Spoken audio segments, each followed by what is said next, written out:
What's going on, guys? So here we go. You guys saw the replay video before. If you did not, go check it out. It is on the channel. We have a lot more stuff coming for you guys, such as updated cyber synchro as soon as Burst of Destruction gets released, because that Cupid pitch is really kind of a crazy card.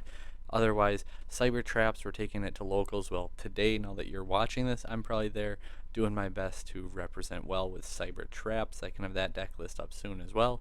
And our current format, we started out on Dueling Book 16 and 4 to kick off the format. We hit almost 400 rating in our first 20 games, so that's really awesome. We're going to keep grinding away and see how we can do. But today, you guys voted. You guys said very overwhelmingly you wanted to see Cyber Style, aka Powerbond Turbo, the cards from the Cyber Style structure deck.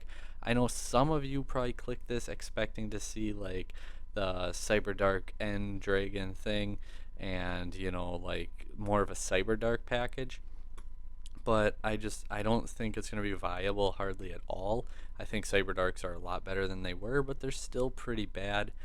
Being said, some of the Cyberdark cards, some of the new cards actually can be viable, and that's what I did with this list. Again, go check out those replays. We did play against like Virtual World and some other decent decks, and I played this in a Discord tournament and things like that, just swapping around the extra cards a bit.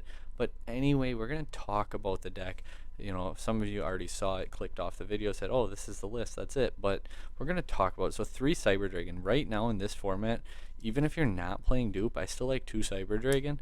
I mean, trap build's a little bit different, but for the reason that like OG Cyber Dragon on its own gives like Tri Brigade so many problems, because what are they going to do? Bounce it with the Ancient Warriors guy? That does nothing. It outs Appaloosa. It could force a potential revolt, but you still didn't normal summon yet. Like, just that one Cyber Dragon can really make them have to just stop and think about their play and see what they're going to do best. 3 Cyber Dragons like this. We're playing dupe though, so we are going to run the 3 Cyber Dragons regardless. 3 core, like best card in the deck, hands down. Core is amazing. 3 core. Two hers only. We're not really playing discard outlets. We're not really playing, well, we're not playing Galaxy Soldier, so it's not needed there. We wanted the deck to be as consistent as possible. This had nothing to do with budget, nothing to do with trying to stay pure. This was 100% because I did not like Galaxy Soldier. I felt like I was clumping up way too much, and the deck just didn't run as smoothly, so I did cut the Galaxy Soldier.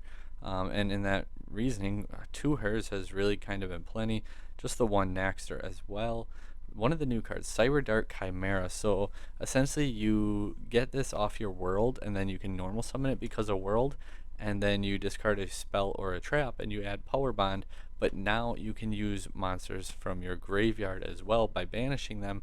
So keep this in mind. Ghost Spell, this is something that you're bound to see at one point or another. So this is how the play interacts with Ghost Spell. It doesn't. Ghost Spell is useless. You activate Cyberdark Chimera, so if you fusion summon this turn, you can also use monsters in your graveyard as fusion material by banishing them. This effect does not banish. This effect does not move cards from the graveyard anywhere else. It doesn't do that. It does not include anything that you can Ghost Spell, so you cannot Ghost Spell Cyberdark Chimera. It gives you the option to do it later on in the turn if you perform a fusion summon, but this effect does not do it. Think of it like Verde's effect is to copy. This effect is to give you that option, but neither effect is actually doing it. So same reason you can't Asha Verde that sends Red Eyes Fusion, because the effect is to copy. You can't Ghost Spell this because the effect is giving you the option to do it later. It is not actually doing it. Like, this card will never banish from the graveyard. It just won't. And then to go further, when you do go ahead and activate that Power Bond, they can't Ghost Spell the Power Bond because yes, you can banish. It's because of Chimera's effect that already fully resolved.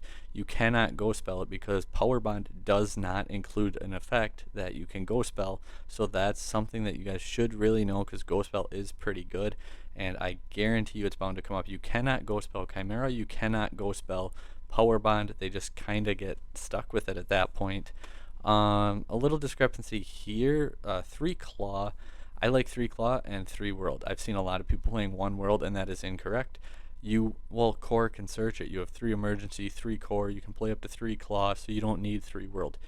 you want to open it, one, you want to save your search for other stuff if you can, two, and since when is extra extenders bad, three.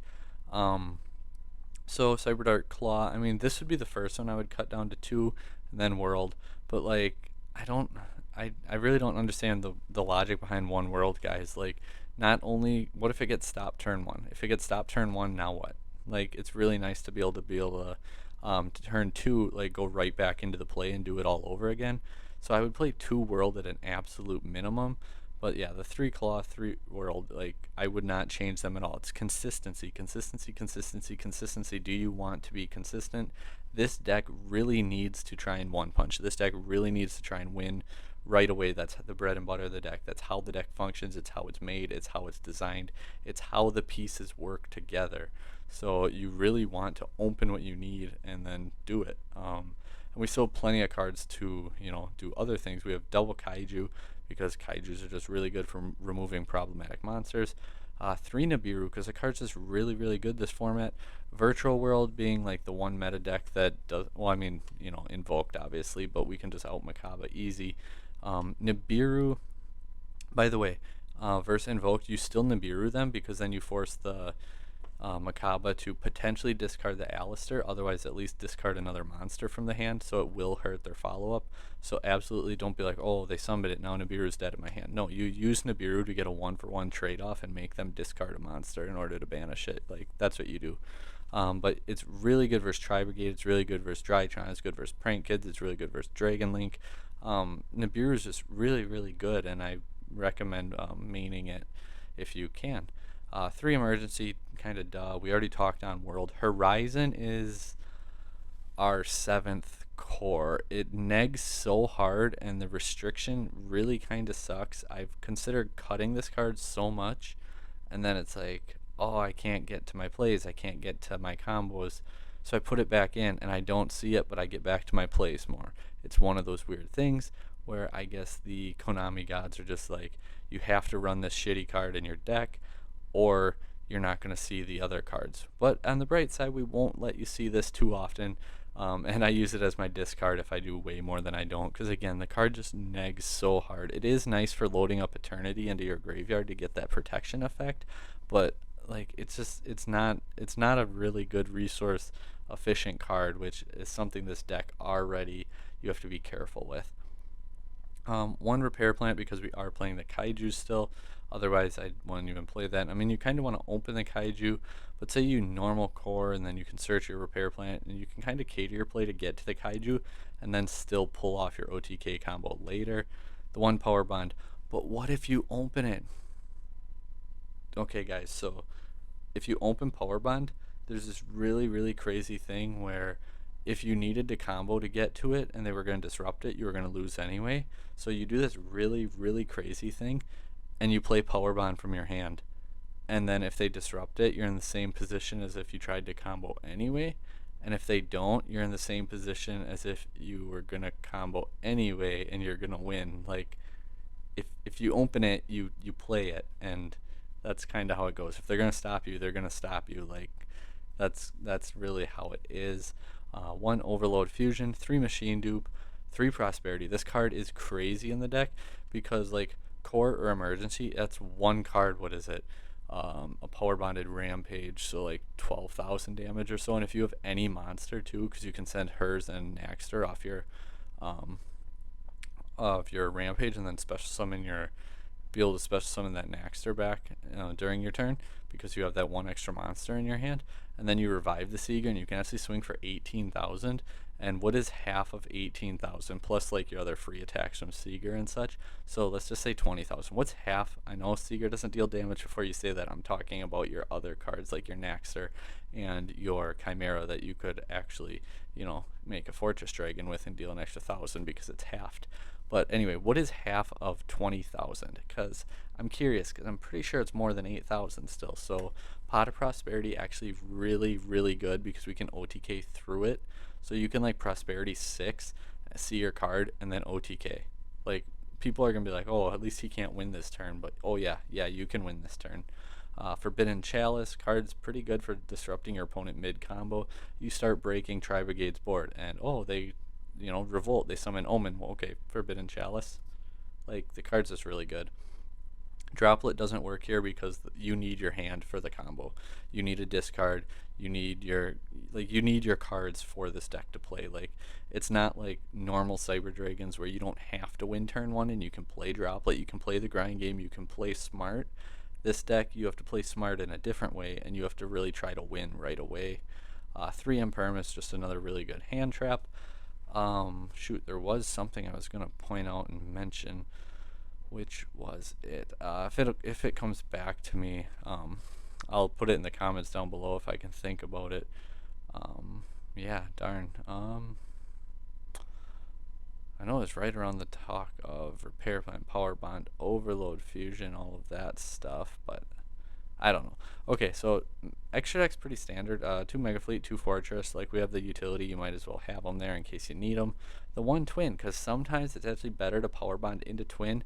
Keeping in mind, in the graveyard, they are Cyber Dragon. They are not Cyber Dragon in your hand, so you can't twin them from your hand unless it's the original.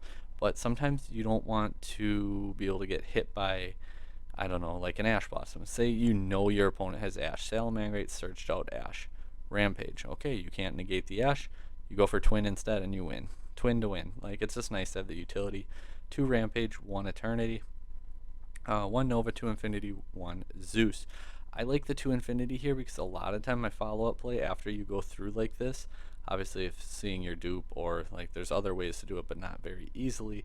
One being that I have done a handful of times is Banish Course, summon hers, become level 5, normal summon next, or revive Cyber Dragon. That's 2 level 5s. But anyway, like, otherwise, say you already went into your Infinity once, you just Naxter, revive Nova, and then make Infinity, because now it's already got a negate, and if they pop the Nova, you get to float it. If you revive the Infinity and they pop it, you get nothing, so you revive the Nova, and then either float it, or you get an Infinity who can negate, and then you can go into a Zeus later in that turn. Almirage, Seeger, and Anaconda, because sometimes you still use Anaconda. This card is not needed, by the way, guys. So actually pretty budget of a deck. Like, what's the most expensive cards? Prosperity. Okay, you can cut Prosperity. You don't have to play it, but if you can, 100% recommend playing it. Otherwise, Verde Anaconda. Otherwise, the rest of the deck is not that expensive anymore, thanks to the Imperm reprint. Nibiru's are, I think, like 10s a piece, but like overall for a deck, it's really not that bad. Side deck, side deck, play it for what you're going to. Like, what's your locals? What decks are they playing there? Like, build it for you.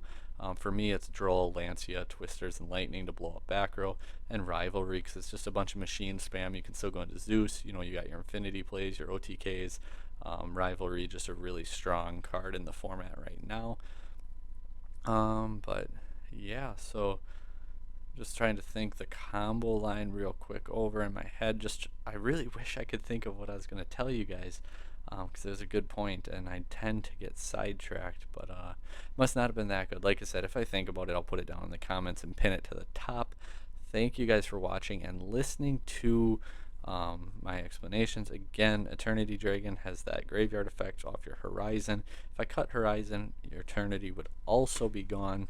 But yeah, so that's pretty much it. AKA Powerbond Turbo Cyber Style Structure Deck is about to be released.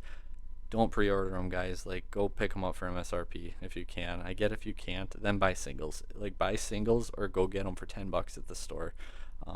Don't pre-order for 20. It's not worth that. But yeah, thanks for watching, guys. Consider hitting that subscribe button, and until next time, take care.